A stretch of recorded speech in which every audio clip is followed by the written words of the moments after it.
సుమాంజలి. నేను ఈరోజు బియ్యం పిండి వడియాలు పడుతున్నాను.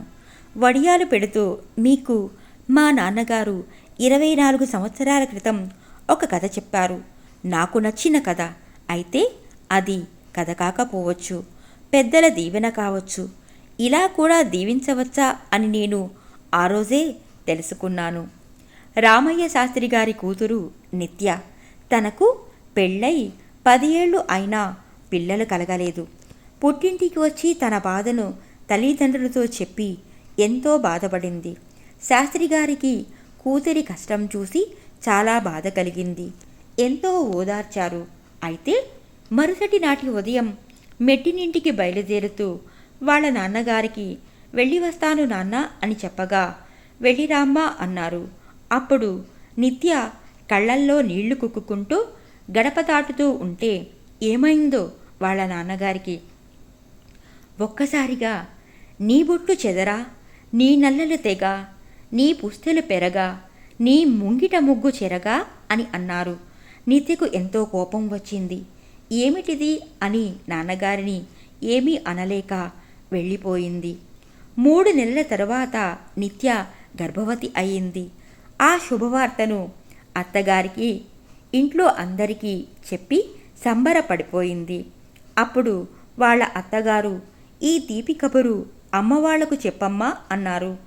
అప్పుడు ఎంతో సౌమ్యంగా ఉండే నిత్య వెంటనే కోపంతో వాళ్లకు నేను చెప్పను అత్తయ్య అంది. వాళ్ళ అత్తగారు వెంటనే నిత్య మీ పుట్టింటి వాళ్లకు చెప్పను అంటున్నావా ఏమ్మా అని అడిగారు. అప్పుడు నిత్య నేను 3 నెలలకు ముందు వాళ్ళ ఇంటికి వెళ్ళినప్పుడు ఏం జరిగిందో అంతా చెప్పింది అంతే. వాళ్ళ అత్తగారు మీ నాన్న నోట్లో పంచదార పొయ్యా అంటూ మీ నాన్నగారి నోటి చలవ వల్లే నువ్వు గర్భవతివి అయ్యావమ్మా అంటూ కోడలిని సంతోషంతో హత్తుకుంది. నాకు అర్థం కాలేదు అత్తయ్య అంటే మీ నాన్న దీవెనలో ఎంత అర్థం ఉందో తెలుసా నీకు? నీ బిడ్డ పాలు తాగుతూ పుస్తెలతో ఆడి పెరిగేలా చేస్తాడు. ఒడిలో ఆడుతూ నల్లలు లాగుతూ తెగేలా చేస్తాడు. నువ్వు బిడ్డను నీ మోముతో ముద్దులాడేటప్పుడు నీ బొట్టు చెదిరిపోతుంది.